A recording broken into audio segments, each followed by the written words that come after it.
I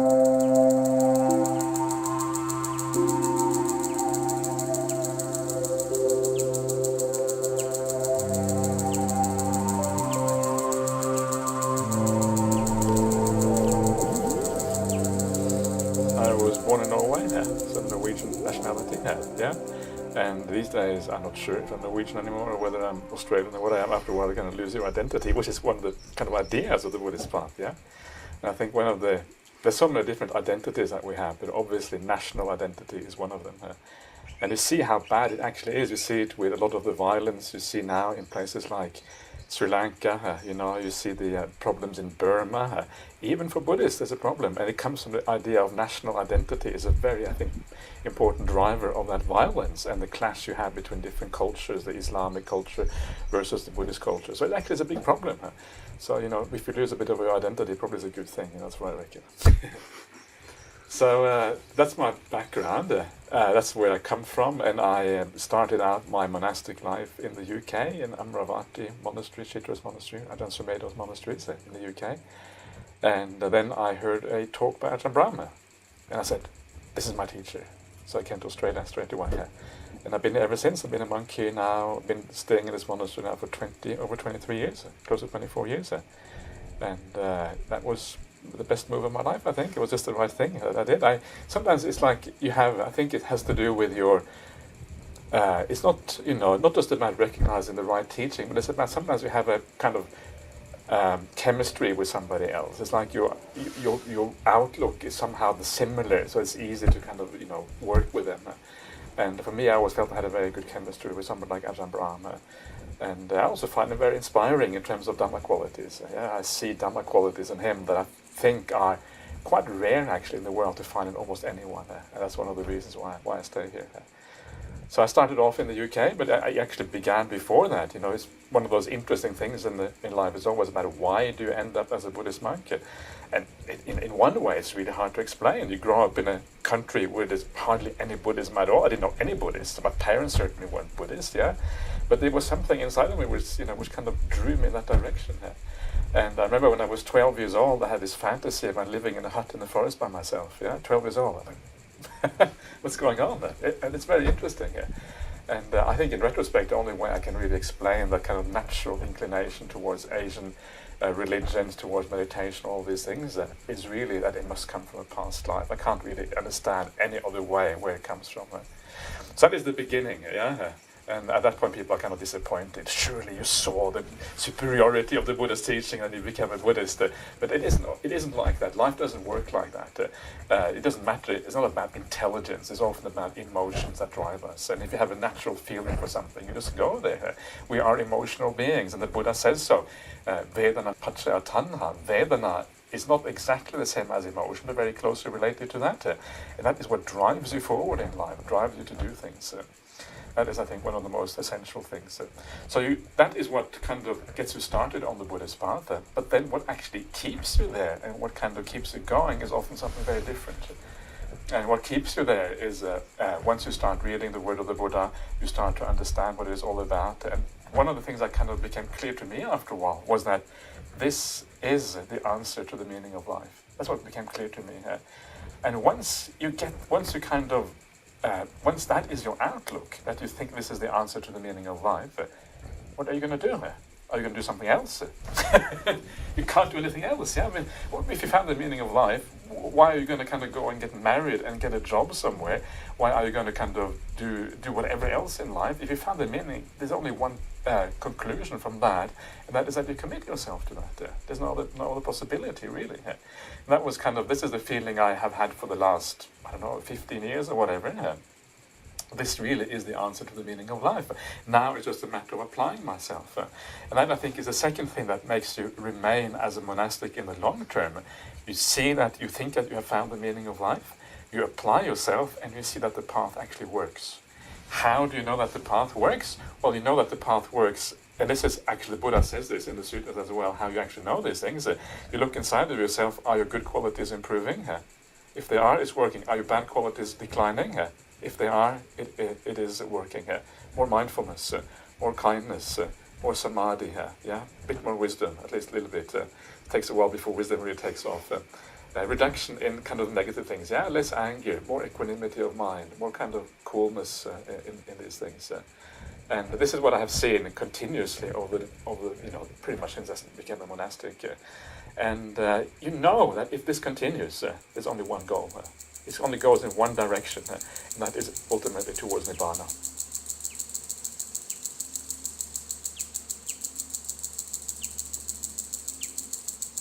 What really matters in Buddhism is the Dhamma. The Dhamma is primary. The Vinaya arises from the Dhamma. And you see that, in the beginning of the Vinaya Pitaka, in the Sutta Vibhanga, the Buddha talks about how the Vinaya arises. And when Sariputta goes to him and says, please lay down the Vinaya rules so the sasana can last a long time. Yeah, you know that story, yeah? And the Buddha says, I only lay down the rules. Once certain defilement, certain asavas arise in the community, then I lay down the rules. And the whole Vinaya is based on this idea that there is a problem that needs to be solved. And then you kind of lay down a rule to counter that. But the Dhamma was already in place.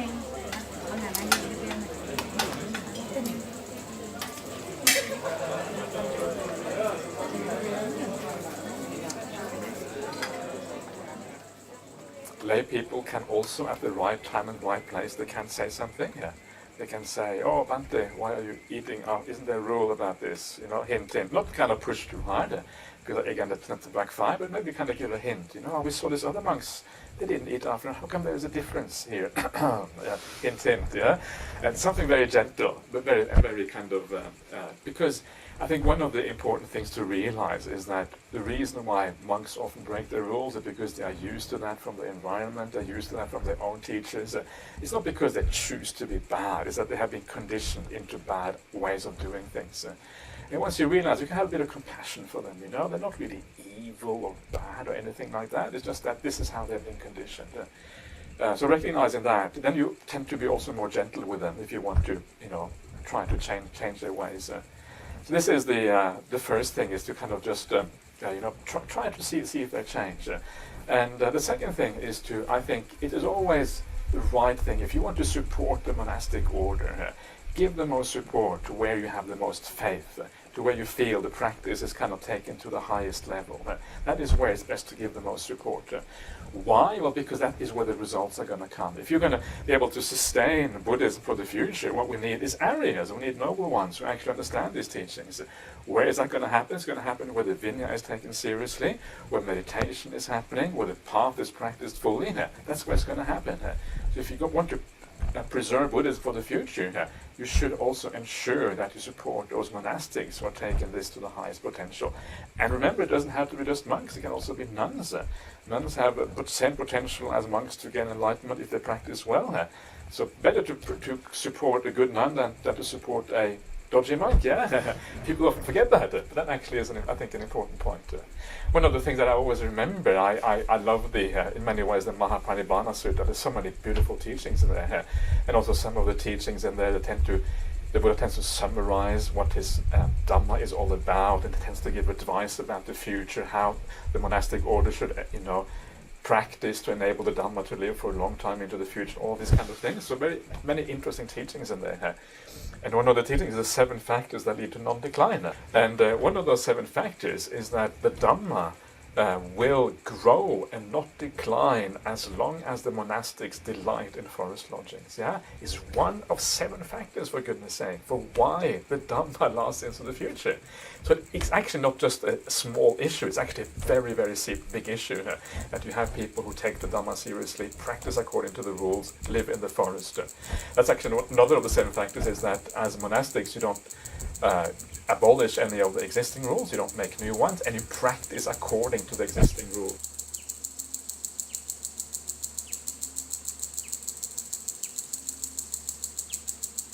The Theravada world is very large. We're just one little monastery. Okay, Ajahn Brahm is very famous, that's true, but very often what happens is that while he's famous, then everything is kind of going really well here. But one day he's going to die. What then? Of course, if we have some other monks who then kind of live up to his standards and can kind of carry that onwards into the future, then maybe it can become a force that kind of becomes more widespread in the Theravada world. But the Theravada world is conservative. It is not going to change easily, and I the arguments that people use, the Vinaya arguments that people use, are very settled. I've seen some of those arguments, very settled arguments. I don't think that they you need to look at things that way. The problem is that the Vinaya, you can take many different angles of viewpoint how you look at the Vinaya. You can take a conservative angle, you can take a more liberal angle to these things. And what decides the angle that you take is often your values that come beforehand. Is ordination of bhikkhunis, is that acceptable according to the Vinaya? And I say it is. And I have been working with Venerable Analayo a lot on these issues. I've seen all the arguments, and I think it is. But you can also, if you look at it from a different angle, you can also argue that it's not. So which do you choose? And the one you choose is going to be the one which kind of your pre-existing values. Is it important to have bhikkhunis in the modern world? I think it's incredibly important. I think it's absolutely essential. I think as Buddhists, if you're going to be taken seriously in the modern world, we have to have that sense of equality between men and women. Otherwise people are going to write us off as some kind of throwback to the Neanderthal past or something like that. When you look at the number of good monastics in the world, the number of good monks in the world is quite small. If we can fortify that with some good nuns who can also take part in teaching and inspiring people, etc., it's a wonderful thing. So I hope maybe some of the things that we do here will rub off and carry on, and kind of become mainstream into Theravada Buddhism. I think we will always be doing our very best to persuade others that this is the right thing to do, with bhikkhunis in particular, and we are not going to give up until we breathe our last breath, I think. So I would tell the lay people, support where your heart, according to your heart. Don't be afraid, don't be too afraid of having to be conservative always. If you feel that something is right, especially when your mind is clear, when you have no defilements in your heart and you feel something is right, then very often that will be the right thing to do. So, Bhante, how are the local bhikkhunis behaving? Are they behaving well? Yeah, the local bhikkhunis. Well, the local bhikkhunis, that is the Dhammasara bhikkhunis, Dhammasara monastery that we have here. I think there are about 10 bhikkhunis there, a few seminaries, and they're expanding very fast. There's a lot of interest in ordaining as bhikkhunis over here. Very high quality bhikkhunis, they're all very highly educated. They all kind of have PhDs and all kind of stuff, They're also very, some of them are very good meditators as well, get very good results in the meditation practice. They're still a young community, so they're still kind of learning a lot, because the Bhikkhuni Vinaya is almost like a carte blanche. Nobody knows much about the Bhikkhuni Vinaya because nobody's practiced it for over 1,000 years. So they have to start very much from scratch. And I have tried to help them a little bit because I obviously have a little bit of basic understanding about the Vinaya in general, so you can apply that to the Bhikkhuni Vinaya as well. But generally speaking, their attitude very good. They're very good candidates, intelligent, very committed to the Dhamma, getting good results in their practice. I must admit, I'm very impressed. And if this continues, and we continue to get candidates like that coming through, the Bhikkhuni Sangha certainly here is going to become very, very powerful and very strong here. And I think there won't be long before our Bodhinyana monastery is overshadowed. We get things develop, and things change over time. So it is not at all impossible that, who knows, 20, 30 years down the track, that we may get a completely different situation here.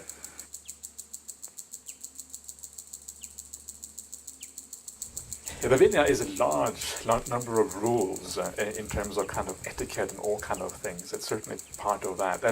But there's actually something else which is even much more important than that, and that is how the community functions together. That's even more important.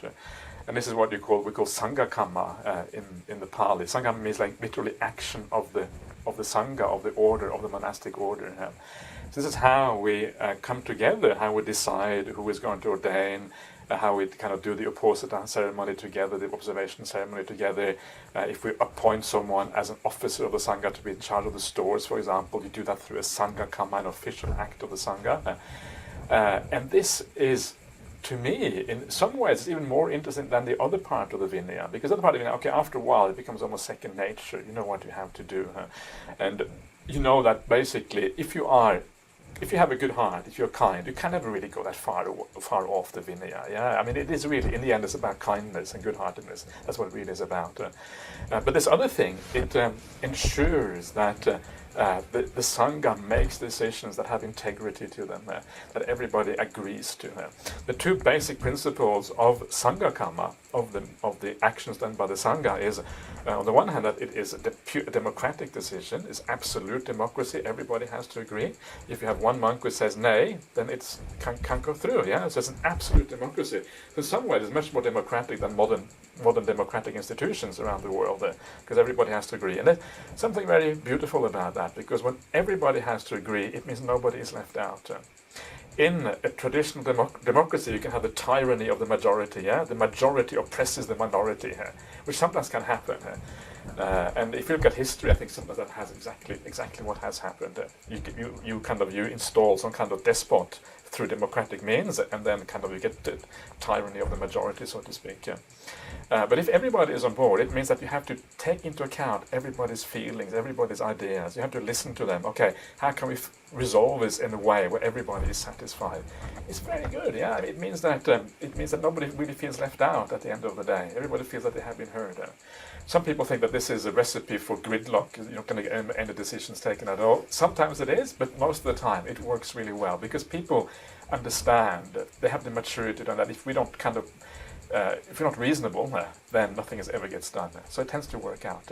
So democracy is one of the aspects. The other aspect, which is so important for the Vinaya, is the idea of decentralization. Every monastery is fully in charge of its own affairs. And this was laid down by the Buddha, the idea of a sima as a boundary. And all decisions that are made according to these boundaries.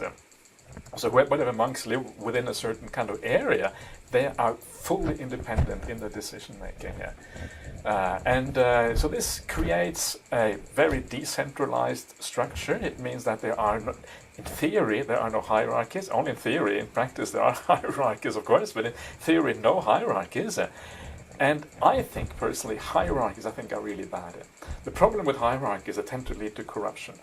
If you have hierarchies, everybody wants to climb the hierarchy, because hierarchy gives you power, it gives you status, it gives you all these kind of things. When you have power, instead you can get things done in your way. Everybody wants to climb the hierarchy. It's inherently corruptive. Decentralized structure much less likely to be corrupted, precisely because there's nowhere to go. All you're doing is making decisions again and going back to your kuti and meditating or whatever. So it's inherently less ability to corrupt. Yes, it means that there is no one on top to make sure everyone behaves properly, but that's okay. It means that some monasteries will be bad, some monasteries will be good. Then it's up to the lay people to then support those monasteries that are better, and not so much those that are bad. So that tends to work its way out anyway. The idea of using a hierarchy to control the monastic order, to kick out the bad ones and keep the good ones in there, I think it defeats the purpose and makes the matter worse. It makes it more corrupt, because that's the nature of hierarchies. So it almost seems like Sangha is the anarchist movement. In a sense, that's true. I must admit, I don't really know exactly much about the theory of anarchy. I know that there's a lot of theory behind that as well. I don't really know enough to be able to say how much it resembles that, but quite possibly, yeah. So, Bante, Ajahn Brahm is not a tyrant, because he used to say that there are two rules. First rule is you listen to what the abbot says. Second rule, you go, if something's wrong, go back to the rule number one. Right? Exactly. Yeah, well, I think that's a joke, and how much? There's always some truth to every joke. No, I shouldn't say that. That's terrible to say. I remember there was one time with Ajahn Brahm. He is the spiritual director of the Buddhist Society WA here. And you have to, every year there's election for the committee members of of the BSWA here. Everybody has to sign a paper what they are and sign their position. So Ajahn Brahm signs Ajahn Brahm, and underneath it writes spiritual dictator. But somebody said, was this on purpose or was it a Freudian slip? Maybe it was I don't know. But generally speaking, Ajahn Brahm is he works on democratic ideas. And in this monastery, it's not as if Ajahn Brahm's ideas always win out. Sometimes, if people disagree, then it's not going to happen. And I think that is great. There's a kind of a spiritual maturity to that, and a kind of sense of confidence in that. I think the reason why you get a lot of control freaks in position as abbots is because of insecurity, basically. They are afraid things are going to collapse, they're going to fall apart if we don't control things. But if you have a lot of personal security, you don't have that fear anymore, and you are able to let things go. And this is what I see with Ajahn Brahm. That insecurity is not there. The basic qualities in a monastic should always be things like gentleness and kindness, that should always be there. And if that is missing, then straight away you should have you should have a little bit of, you shouldn't reject them straight away, but you should have a little bit of skepticism, perhaps, if that is the case. There should also be a sense that they are renunciants, that they have given up kind of the pleasures of the world. Personally, I think monastics should also live in simple monasteries. A bit like here at Bodhinyana, if you look at the buildings here, it's not very impressive. It looks like a kind of slightly run-down place. It's good. Actually, it's quite nice around here, to be honest. But it's not. It's pretty average in many ways. And I think that's great. I love this place precisely because it is quite average. It's not really nice. And if monks live in environments, or nuns live in environments that are too beautiful, too expensive, supported by too much money and all of these kind of things, very often it's not good. And if it hasn't been corrupted them yet, it kind of is heading in that direction towards corruption. So it should be simplicity, kindness, and renunciation and kindness are two of the kind of main aspects of monasticism.